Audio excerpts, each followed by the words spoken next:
Hello বন্ধুরা, স্বাগতম আমার চ্যানেলে। আজ আমরা কথা বলবো 2025 সালের একটি নতুন মুভি নিয়ে, যেটার নাম রিভেলেশন। এটা একটা কোরিয়ান থ্রিলার যেটা নেটফ্লিক্স রিলিজ হয়েছে। ডিরেক্টর হচ্ছেন ইয়ন সাং হো, যিনি ট্রেন টু বুসান দিয়ে আমাদের মন জয় করেছিলেন। তাহলে চলো দেখে নিই এই মুভিটা কেমন হয়েছে। রিভেলেশন মুভি মূলত দুইটা চরিত্র গল্প নিয়ে এগোয়। একজন হচ্ছে পাস্টর সান মিন চান, যাকে অভিনয় করেছেন রু জুন ইয়ল। আরেকজন হচ্ছে ডিটেকটিভ লিও ইন-ঝুই, যার চরিত্রে সিন হুইন বিন। গল্প শুরু হয় যখন একজন প্রাক্তন কয়েদি ইয়ংরে পাস্টরের চার্চে আসে। পাস্টর প্রথমে তাকে সাহায্য করতে চায়, কিন্তু পরে তার মনে হয় যে ইয়ংরি তার ছেলেকে কিডন্যাপ করেছে। এটা তার কাছে একটা ডিভাইন রেভেলেশন বা ঈশ্বরের কাছে থেকে আসা সংকেত মনে হয়। তাই সে নিজেই বিচার করার সিদ্ধান্ত নেয়। অন্যদিকে ডিটেকটিভ ইয়ন হাই তার বোনের মৃত্যুর জন্য দুঃখে ভুগছেন। সে এই কেসটা তদন্ত করতে গিয়ে পাস্টার অদ্ভুত আচরণের সন্দেহ করে। দুজনের পথ একসঙ্গে মিলে যায়, আর গল্পটা ঘুরতে থাকে বিশ্বাস, প্রতিশোধ আর সত্যের খোঁজে।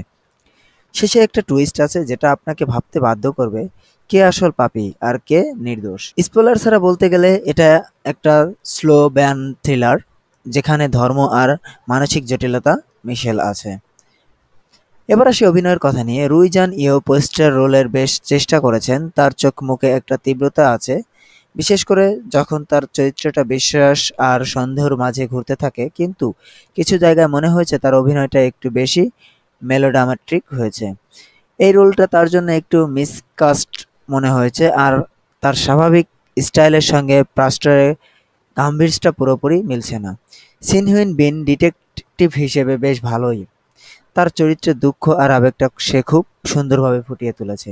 যখন সে প্যানিক অ্যাটাকের মধ্যে দিয়ে যায়, তখন আপনি সত্যি তার ব্যথাটাকে ফিল করতে পারবেন। তবে দুজনের কেমিস্ট্রি একটু দুর্লভ লেগেছে। গল্পের টেনশনটা তাদের মধ্যে পুরোপুরি ধরা পড়েনি।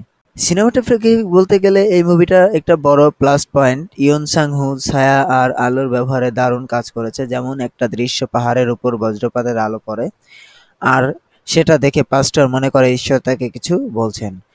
এই শটগুলো খুবই শক্তিশালী আর ভিজুয়াল স্ট্রাইকিং। ক্যামেরার মুভমেন্টে বেশ ডাইনামিক। ডিটেকটিভের দুঃস্বপ্নের দৃশ্য ক্যামেরা একটু ভেসে ভেসে যায়, যেটা একটা অস্থিরতার ফিলিং দেয়। তবে কিছু জায়গায় এই স্টাইলটা একটু বেশি ব্যবহার করা হয়েছে, যেটা অপ্রয়োজনীয় মনে হয়। সব মিলিয়ে সিনেমাটোগ্রাফি মুভিটাকে একটা ডার্ক হান্টিং ভাইব দেয়। তাহলে আমার ফাইনাল ভার্টিকেট কি? রিভেলেশন একটা আকর্ষণীয় থ্রিলার যেটা ধর্ম, বিশ্বাস আর মানুষের মনের জটিলতা নিয়ে প্রশ্ন তুলবে। অভিনয় ঠিকঠাক, সিনেমাটোগ্রাফি দারুণ, কিন্তু প্লটটা একটু বেশি ভরাট আর কিছুটা জড়ানো ছিটানো লেগেছে। 2 ঘন্টা 2 মিনিটের মুভি হওয়া সত্ত্বেও শেষ মনে হচ্ছে এটা একটা সিরিজ হলে ভালো হতো। আমি এটাকে 10-এ 7 দিচ্ছি। যদি আপনি স্লো বার্ন থ্রিলার আর ইয়ং সাং হু কাজ পছন্দ করেন তাহলে এটা দেখতে পারেন। কিন্তু ট্রেন বুসানের মতো তাড়াহুড়া আর উত্তেজনা আশা করলে হতাশ হতে পারেন। আপনারা কি মনে করেন এই মুভি নিয়ে? কমেন্টে জানিয়ে দাও। আর হ্যাঁ, এরকম রিভিউ দেখতে চাইলে সাবস্ক্রাইব করে বেল আইকনটি প্রেস করে রাখো। পরের ভিডিওতে আবার দেখা হবে। ততক্ষণ ভালো থাকো, সিনেমা উপভোগ করো।